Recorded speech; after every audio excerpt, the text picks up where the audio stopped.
नमस्कार सभी को। एक बार फिर से स्वागत है एक और नई वीडियो में। और हम वीडियो बना रहे हैं कर्म योग सीरीज के कि कर्म योग को कैसे हम अपने जीवन में अप्लाई करें, कैसे प्रैक्टिसेस करें।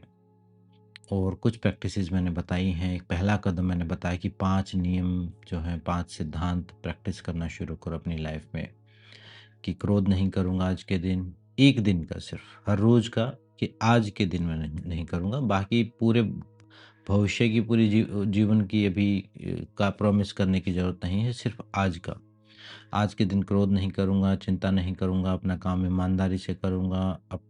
प्रकृति का, सभी जीव-जंतुओं का, अपने आस-पास के सभी जो भी मेरे जीवन को में सहयोगी, उन सबका धन्यवाद दूँगा और सबसे प्रेमपूर्ण, करुणापूर्ण व्यवहार करूँगा। ये 5 सिद्धांत प्रैक्टिस करने के लिए मैंने बताया था आपको। लेकिन ये जितने भी ये सिद्धांत हैं, मैंने बताया था कि एक अलाइनमेंट में आप आ जाओगे। अब उससे रिलेटेड ही एक टॉपिक है।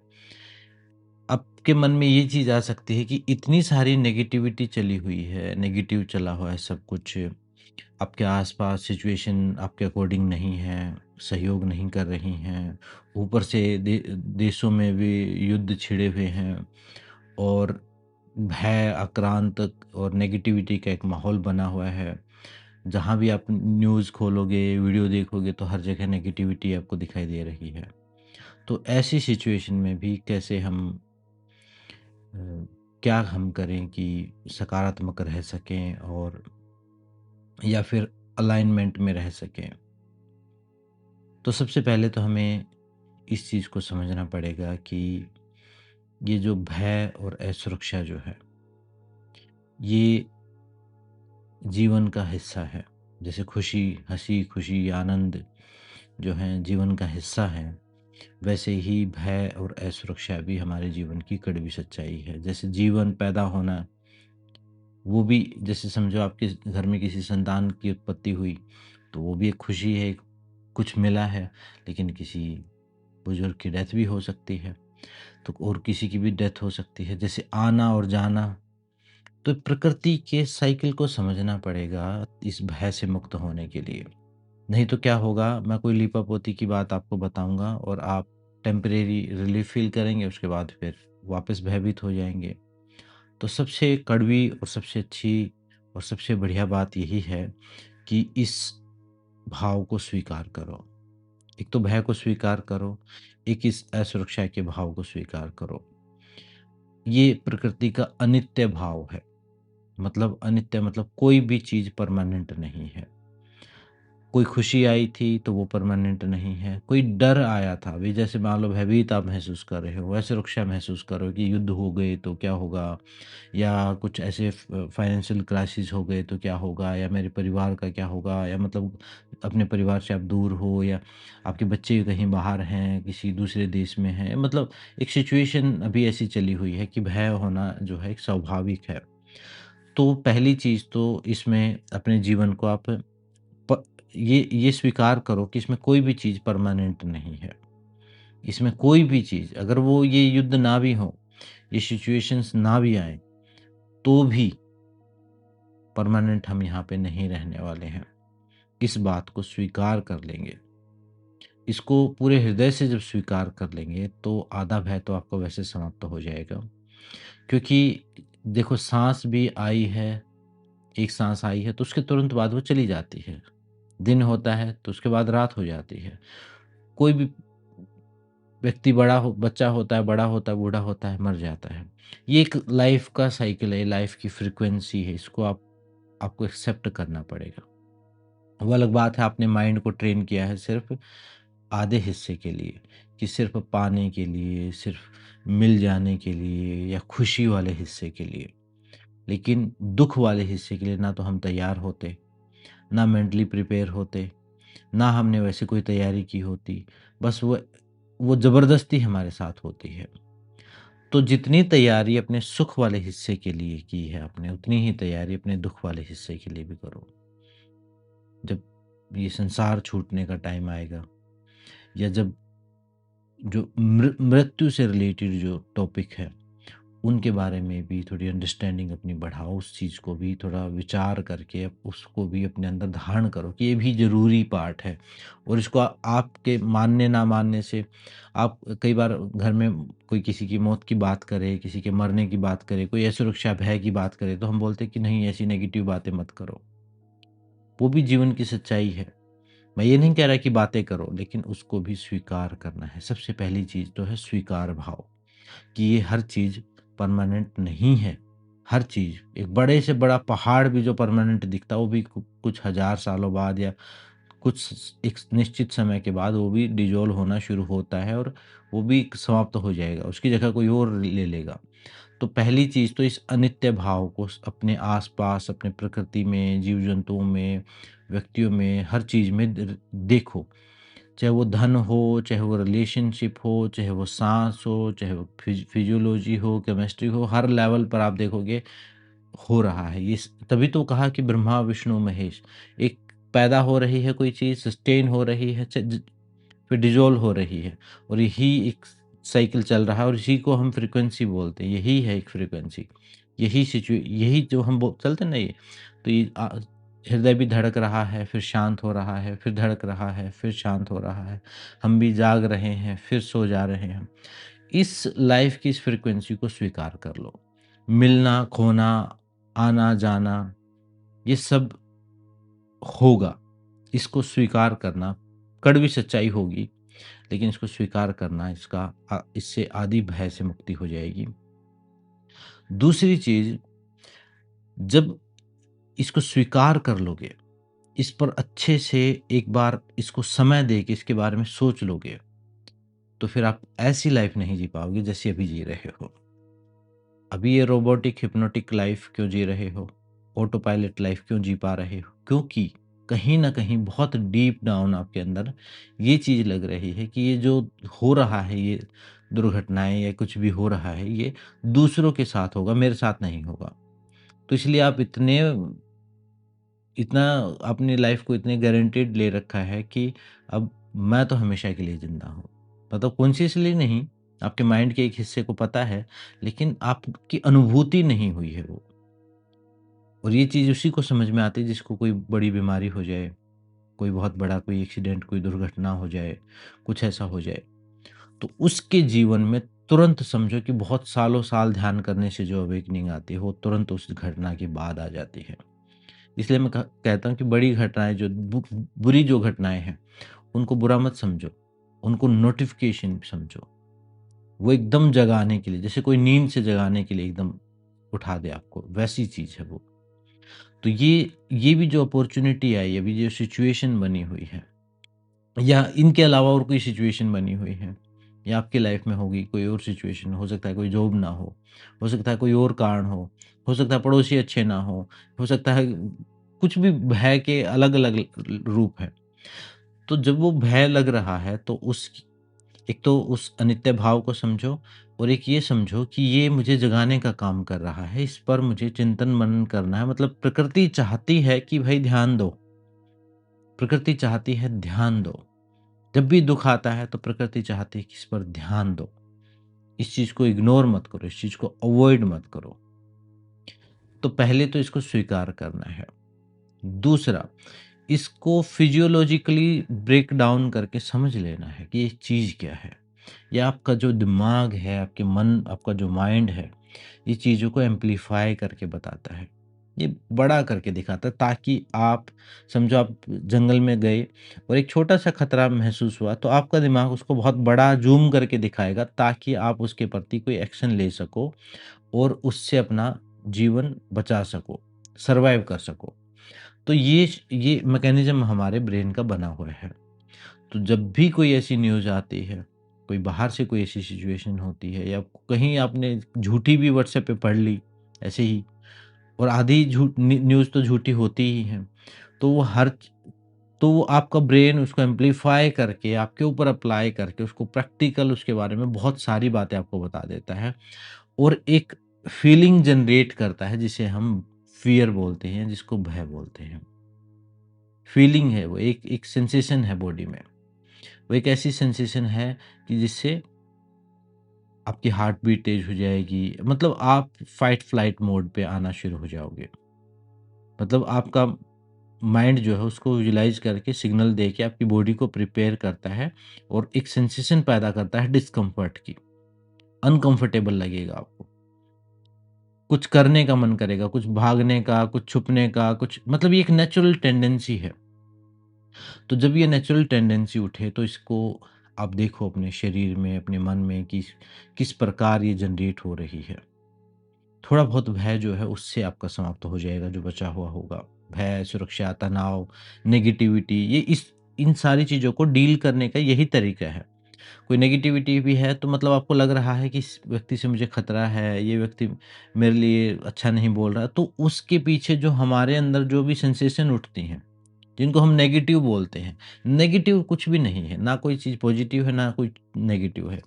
कुछ सुखद सेंसेशंस हैं, कुछ दुखद सेंसेशंस हैं, जिनसे जो दुखद संवेदनाएँ हैं हमारे शरीर में उठती हैं, विभिन्न कारणों से, जैसे भय वाली हो गई, असुरक्षा की है। तो ये प्राकृतिक रूप से है हमारे अंदर, ये हमारे सर्वाइवल के लिए है। तो इनको सहज स्वीकार करके इनको समझ लेना और उसके लिए अगर मान लो कोई रियल भय है, तो जो भी उपयुक्त कदम उठाए जा सकते हैं, वो उपयुक्त कदम उठाओ। और एक और डिफरेंस है कि जब वो घटना नहीं हुई है, तब ज़्यादा डर लगता है। अगर उस सिचुएशन में जब आप होगे, कभी आपके जीवन में कोई बुरी ऐसी भयभीत करने वाली या सुरक्षा वाली घटना अगर जब वो घटना नहीं हुई है, तब आप ज़्यादा भयभीत हो। लेकिन जब वो हो गई है या हो रही है, उस समय इमरजेंसी हार्मोन प्रकृति ने आपके अंदर एक सिस्टम और दिया है फाइट फ्लाइट का। बहुत आपने देखा होगा कि कोई दुर्घटना अगर हुई हो, कोई रोड एक्सीडेंट हुआ हो, कुछ हुआ हो, तुरंत आपके अंदर एक अजीब-सी शक्ति आ जाती है, अजीब-सी पावर आ जाती है। वो पूरा हार्मोनल सिस्टम आपका एक्टिवेट हो जाता है आपको बचाने के लिए और ताकि आप सर्वाइव कर सको। आपका पूरा ब्लड फ्लो, आपकी बॉडी का पूरा मैकेनिज़्म ऐसे चेंज हो जाता है। तो भयभीत होने की ज़रूरत नहीं और पेन किलर हार्मोन मतलब अगर वैसे आपको एक चोट लगे तो दर्द हो, लेकिन कहीं दुर्घटना में कोई चोट लगेगी तो दर्द ही नहीं होगा आपको। सब प्रकृति ने आपकी जो जिसको हम माँ बोलते हैं, उसने सारा इंतज़ाम आपके लिए किया हुआ है। बाई चांस कोई ऐसी बात होती है, तो वो देख-रेख करती है। तीसरी बात यही आपको ध्यान रखनी है, पहला है स्वीकार भाव, दूसरा है अपने इस मैकेनिज़्म को समझो कि क्यों भय लग रहा है, क्यों बुरा महसूस हो रहा है। ये बुरा महसूस होना इसके पीछे एक साइकोलॉजिकल रीज़न है, उसको समझ लो। एक फिजियोलॉजिकल रीज़न है, उसको समझ लो।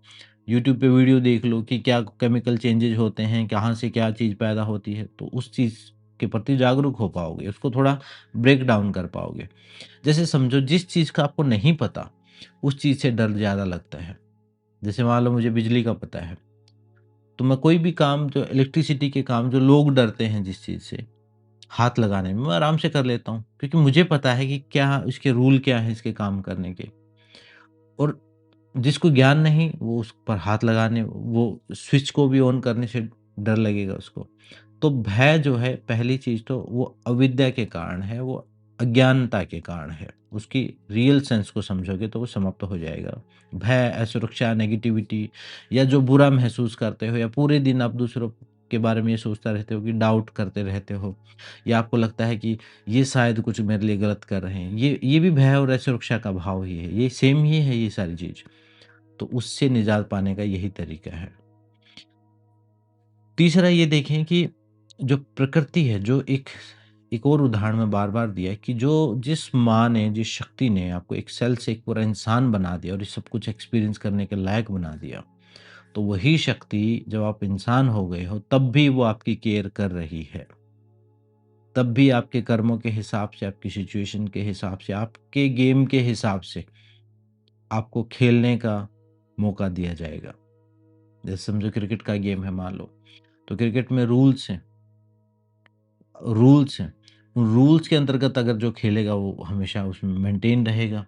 अगर कोई रूल ना मान के कहीं इधर-उधर बाउंड्री से उधर चला जाए, कहीं कोई अपनी मर्ज़ी से कुछ भी करना शुरू कर दे, तो वो खेल से बाहर हो जाएगा। तो अगर आप खेल को शांति के साथ, रिलैक्सेशन के साथ, एक सहजता के साथ, नियम को समझ के अगर खेल रहे हो, इस जीवन रूपी खेल को, तो फिर घबराने की ज़रूरत नहीं है। और ऐसे खेल हम बहुत बार खेल चुके हैं। तो वो प्रकृति हमारा ध्यान रखती है। वो प्रकृति की शक्ति, क्योंकि वो कोई पर्सनैलिटी तो है नहीं, कोई इंसान नहीं है वो। वो शक्ति हमारा अपने आप ध्यान रखती है। वो हम खुद ही हैं, समझो हमारे अंदर की चेतना वही है। फिर भी भय लगता है, फिर भी भय लगता है, सुरक्षा का भाव आता है। तो उन लोगों के अनुभव, कुछ लोगों के ऐसे अनुभव भी यूट्यूब पर आपको मिलेंगे जिन्होंने आफ्टर डेथ एक्सपीरियंस किए हैं। उनके अनुभव आप देख लो, तो आपको समझ में आएगा कि मरने के बाद भी एक कॉन्शियसनेस रहती है। मतलब एक कॉन्शियसनेस है जो रहती है, और ये शरीर भी जब छूट जाता है तब भी बहुत दिन बाद तक समझ में नहीं आता है कि हम मर चुके हैं। तो जो हमारे शास्त्रों में भी बताया है, भगवद गीता में भी बताया है, तो ये इस स्पिरिचुअल वे में भी उस चीज़ को समझ लो कि ये अनित्य तो है, लेकिन जो कॉन्शियसनेस है, जो इसको जानने वाला, जो अनुभव करने वाला, वो नित्य है। बाकी जो शरीर है, ये भौतिक जगत है, ये जो मटेरियल वर्ल्ड है, ये तो आज है, नहीं है। जिस ज़मीन पे बैठे हो, पता नहीं कितने लोग इसके मालिक रह चुके हैं। जिस ज़मीन पे आप बैठे हो या जिसको अपना बोल रहे हो, कितने लोग इसके मालिक रह चुके हैं। तो पता नहीं कितने हज़ार सालों से कितने इसके ओनर रहे हैं, और आज आप कह रहे हो। आज जो धन, जो प्रॉपर्टी, जो सब कुछ जोड़ा हुआ है, उसके पता नहीं कितने लोगों के पास जाके वो यही सिप सब क्लेम करवा चुकी है वही माया, और फिर आप अब बोल रहे हो। तो इस रियल सेंस में, भौतिक जगत में भी और आध्यात्मिक जगत में भी, इस भय, असुरक्षा और इस नेगेटिविटी का असली मतलब समझना। इसके प्रति कोई जजमेंटल नहीं होना कि नहीं ये तो बुरी बात है, इसको नहीं सोचना, इसको तो गलत बात है, इससे तो नहीं, इसका सामना करो, ये सच है। क्या नहीं करना है, वो ये चीज़ नहीं करनी है जो आपका माइंड तो एम्प्लीफाई करता ही है इन चीज़ों को। बाकी के न्यूज़ और ये सब चीज़ भी इनको एम्प्लीफाई कर देती हैं। तो आपको उनसे थोड़ा-सा वहाँ पर बस एक जो ज़रूरी है वो देख लिया, बाकी पूरे दिन उनके उसमें स्क्रॉल करते रहो, वो कुछ-कुछ, कोई कुछ दिखाएगा, कोई कुछ दिखाएगा, और आपका माइंड तो ज़ूम करता ही है, वो तो नेचुरल है। लेकिन ये भी न्यूज़ चैनल्स भी ऐसे ज़ूम कर के दिखाते हैं कि एक चीज़ को हज़ार गुना करके दिखा देते हैं। तो वहाँ से थोड़ा अपना बचाव रखो, और प्रैक्टिकल अप्रोच को समझो, और अपने शरीर को थोड़ा स्वस्थ रखो, फिट रखो। जब शरीर में शक्ति होगी, तो मन में भय, असुरक्षा का भाव, दूसरों पर डाउट, नेगेटिविटी नहीं आएगी। क्यों? क्योंकि आपके शरीर में वो शक्ति है, आपके शरीर में बल है, मसल्स में ताकत है, आप स्ट्रॉन्ग फ़ील कर रहे हो, आप दौड़ सकते हो, आप भाग सकते हो, कोई असुरक्षा का कोई सिचुएशन हो तो आपकी अपने परिवार की रक्षा सुरक्षा कर सकते हो। इस लायक थोड़ा-सा अपने शरीर का स्वस्थ होना, आप जब फिट होते हो, जिम जाते हो, तो आपके अंदर हार्मोनल लेवल जो है, वो थोड़ा चेंज होता है, और आप कॉन्फिडेंट और स्ट्रॉन्ग फ़ील करते हो, और अंदर से भी स्ट्रॉन्ग फ़ील करते हो। तो शरीर के स्तर पर, मन के स्तर पर, आत्मा के स्तर पर इस जीवन की सच्चाई को समझो और स्वीकार कर लो, और स्वीकार करके इसको ये समझो कि ये परमानेंट नहीं है, और अवेयरनेस लेवल को बढ़ाओ। वर्तमान में ही रह सकते हो, फ्यूचर में और पास्ट में रहना जो है वो आपके पास इतनी बड़ी लग्ज़री है नहीं। इतनी परमानेंट, इतना गारंटी कार्ड आप बनवा के आए नहीं हो। अगली साँस का नहीं पता, अगले दिन का नहीं पता है। तो आज के दिन जो बेस्ट हो सकता है वो बेस्ट करो। आज के दिन जो बेस्ट से बेस्ट काम हो सकता है वो करो। प्रेम, करुणा ये क्यों करने हैं? क्योंकि ये जर्नी सिर्फ़ एक जन्म की नहीं है, ये जन्मों-जन्म चलनी है। ये वो पुण्य है जो अभी से हम इकट्ठा करना शुरू करते हैं, और आगे भी हमें यही जर्नी पर आधारित फिर आगे जीवन प्राप्त होगा। और यही चीज़, धन्यवाद, जब धन्यवाद का भाव ना आए तो साँस लो, एक लंबा गहरा चेक करो, साँस तो आ रहा है आपका, इसी का धन्यवाद दे दो। बहुत ज़्यादा भयभीत हो जाओ तो ये देखो अभी तो ज़िंदा हूँ, अभी तो साँस आ रहा है, अभी तो कोई सिचुएशन नहीं है। देखोगे तो वर्तमान में कोई ज़्यादा भयभीत होने वाली सिचुएशन मिलेगी नहीं। वो भय जो हो पास्ट और फ्यूचर को लेके ही होता है। तो वर्तमान में रहो, प्रकृति के नियम को समझो, नित अनित्य भाव को स्वीकार करो, और फिजियोलॉजिकल और मेंटल साइकोलॉजिकल जो इफ़ेक्ट हैं उनको भी समझ के इस नेगेटिविटी और इसके प्रति कोई रेजिस्टेंस क्रिएट मत करो। एक नेचुरल तरीका है। धीरे-धीरे जैसे ही समझोगे तो इनका लेवल कम हो जाएगा। बिल्कुल समाप्त नहीं होगा, इतना कम हो जाएगा कि इससे आपका काम इफ़ेक्ट नहीं होगा। आप जो भी कर रहे हो अपना करते रहोगे, ठीक है, ये चीज़ होगी। लेकिन और जब सही समय आएगा और असली कोई ऐसी सिचुएशन आएगी तो ये बहुत एक्सट्रीम लेवल पर एकदम से आपको फाइट फ्लाइट मोड में भी डाल देगी। आप करो-मरो में बहुत पता नहीं क्या बहादुरी का काम कर दोगे। तो वो अपने आप प्रकृति ने आपके लिए सिचुएशन बनाई हुई है, आपके अंदर ऐसा सिस्टम दिया हुआ है। तो घबराने की ज़रूरत नहीं, नेगेटिव होने की ज़रूरत नहीं और फालतू की जो मेंटल जो ड्रामा से जो नेगेटिविटी आती है, वो सब भी इसी का एक मिला-जुला रूप और इसी की यही सब चीज़ें हैं। तो अपने अंदर अपने शरीर, मन और आत्मा को मजबूत रखो, वर्तमान में रहो, जागरूक रहो, अवेयर रहो। यही एकमात्र सॉल्यूशन है, इसके अलावा और कोई सॉल्यूशन है नहीं और भौतिक जगत में जो उपयुक्त कदम उठा सकते हो, वो उठाओ, वो ज़रूरी है। अपने खेल को खेलना है, खेल है तो इसका मतलब ये नहीं कि अब इसको हम खेलेंगे नहीं, बहुत बढ़िया से खेलना है इसको। तो यही सॉल्यूशन है और हँसते-खेलते, रिलैक्स माइंड और सहजता के साथ रहो। इस वीडियो में इतना ही। सबका धन्यवाद, सबको नमस्ते।